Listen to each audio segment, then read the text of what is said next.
అల్లు అర్జున్ ఇంటిపై దాడి చేసిన వ్యక్తులు రాజకీయ పార్టీకి సంబంధించిన వాళ్ళ లేదా మృతి చెందిన రేవతికి సంబంధించిన వాళ్ళ? చనిపోయిన రేవతికి 25 కోట్లు కావాలి, అప్పుడే మేము ఇక్కడ నుంచి వెళ్తాం, అది కూడా ఆ సినిమాలో యాక్టింగ్ చేసినటువంటి హీరోయిన్ కూడా 15 లక్షలు ఇవ్వాలి అని డిమాండ్ చేయడం జరిగింది. అది ఇదంతా కూడా ఎవరు చేయించారు? ఇది నిజంగానే రేవతి మీద ప్రేమతో వచ్చారా, లేక రాజకీయ పార్టీ వెనక నుంచి నడుపుతున్నాయా? ఇవన్నీ తెలుసుకుందాం. అయితే దాడిపైన సీఎం రేవంత్ రెడ్డి కూడా ఖండించారు. అంతేకాకుండా కేంద్ర మంత్రి కిషన్ రెడ్డి కూడా స్పందించారు. చూద్దాం ఎవరి మాటలో ఎంత నిజం ఉందో అర్థమయ్యేట్టు చెప్తారు. 5 నిమిషాలు నాతో స్పెండ్ చేయండి. నేను 5 నిమిషాలు పూర్తిగా పింటు పాటు పెట్టి ప్రతిది కూడా ఎక్స్ప్లెయిన్ చేస్తా.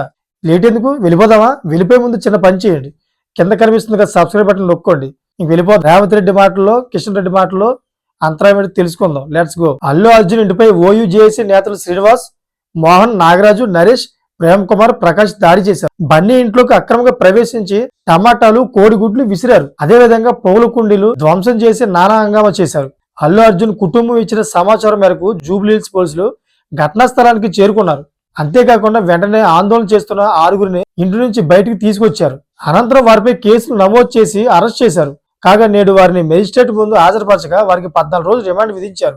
సంధ్య థియేటర్ ఘటన పీక్స్ కి చేరింది. నిన్న అసెంబ్లీలో సీఎం రేవంత్ రెడ్డి అల్లు అరవింద్ పై ఆరోపణలు చేయడం ఒక ఎత్తు అయితే, అందుకు కౌంటర్ గా అల్లు అర్జున్ ప్రెస్ మీట్ పెట్టడం మరో ఎత్తు. ప్రెస్ మీట్ లో ఘటన జరిగే టైంలో పోలీసులు తనకు ఏమీ చెప్పలేదు అన్నారు. అదే అతను కొంప ముంచింది. బన్నీ చెప్పింది అబద్ధమని పోలీసులు సీసీటీవీ ఫుటేజ్ మరీ రిలీజ్ చేసి చెప్పారు. అంత సోషల్ మీడియాలో అల్లు అర్జున్ వర్సెస్ రేవంత్ గా మారిపోయింది.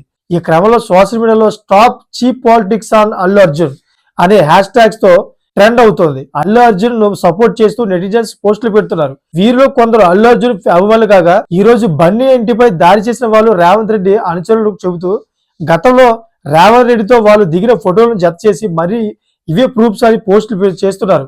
అంతేకాకుండా అల్లు అర్జున్ పైన ఇలాంటి చీప్ పాలిటిక్స్ ఆపాలని డిమాండ్ చేస్తున్నారు. ప్రస్తుతం stop cheap politics on Allu Arjun 65,000కు పైగా పోస్టులతో ఎక్స్ లో అయితే టాప్ 1 లో ట్రెండ్ అవుతోంది. అల్లు అర్జున్ ఇంటిపై జరిగిన ఈ దాడిని సీఎం రేవంత్ రెడ్డి ఖండించారు. శాంతి భద్రత విషయంలో కఠినంగా వ్యవహరించాలని అధికారులను ఆదేశించారు. ఈ మేరకు డీజీపీ హైదరాబాద్ సిపిలకు సీఎం రేవంత్ రెడ్డి ఆదేశాలు జారీ చేశారు.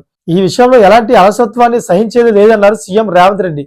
అదేవిధంగా సంధ్య థియేటర్ ఘటనలో సంబంధం లేని పోలీసు సిబ్బంది స్పందించకుండా ఉన్నతాధికారులు జాగ్రత్తలు తీసుకోవాలని సూచించారు. అల్లు అర్జున్ ఇంటిపై పలువురు దాడి చేసిన ఘటనకు సంబంధించి కేంద్ర మంత్రి కిషన్ రెడ్డి కూడా స్పందించారు. ఇది రాష్ట్రంలో శాంతి భద్రతను దిగ్భ్రాంతికి గురి చేసే ఘటన ఆయన అభివర్ణించారు. అంతేకాకుండా రాష్ట్రంలోని కాంగ్రెస్ ప్రభుత్వ హయాంలో శాంతి భద్రతలు ఏ విధంగా ఉన్నాయో అనడానికి ఇది ఒక ఉదాహరణ ఆయన పేర్కొన్నారు. పౌరులకు రక్షణ కల్పించడంలో పరిపాలన సమర్థతను ఇలాంటి సంఘటనలు ప్రతిబింబిస్తాయన్నారు. తెలంగాణ రాష్ట్రంలో కాంగ్రెస్ ప్రభుత్వ హయాంలో కళాకారులను సినీ పరిశ్రమలు టార్గెట్ చేయడం ప్రమాదకరమైన ఆనవాయితీగా మారిందని మండిపడ్డారు. ఈ ఆందోళన కాంగ్రెస్ కు మద్దతుగానా లేక స్పాన్సర్ గానా అని ప్రశ్నించారు కిషన్ రెడ్డి. దీంతో ఈ ఘటనపై అల్లు అర్జున్ ఫ్యాన్స్ తాజాగా ఓ వీడియో విడుదల చేశారు.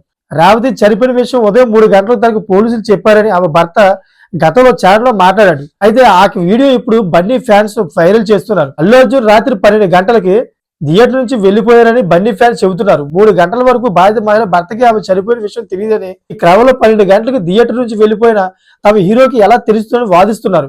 అంతేకాకుండా ఫ్యాన్స్ అల్లు అర్జున్ సేవ్ చేయాలని చాలా ప్రయత్నం చేస్తున్నారు. చూశారు కదా ఈ విధంగా అయితే కిషన్ రెడ్డి అదేవిధంగా రేవంత్ రెడ్డి మాటలు ఏ విధంగా ఉన్నాయో ఇద్దరి మధ్య వ్యత్యాసం చూస్తే కనుక మీకు అర్థమవుతుంది. ఇది పొలిటికల్ తో కూడుకుందా లేదా రేవంత్ మీద ప్రేమతో వచ్చి వాళ్ళు దాడి చేశారనేది మీకు తెలుస్తుంది. తెలిస్తే కనుక కింద కామెంట్ చేయండి. ఇటువంటి వీడియో ప్రతిరోజు కూడా మీ ముందుకు తీసుకొస్తా. మీరు చేయవలసిన ఒకటే, నా సబ్స్క్రైబ్ చేసుకోండి, అందరూ లైక్ చేయండి.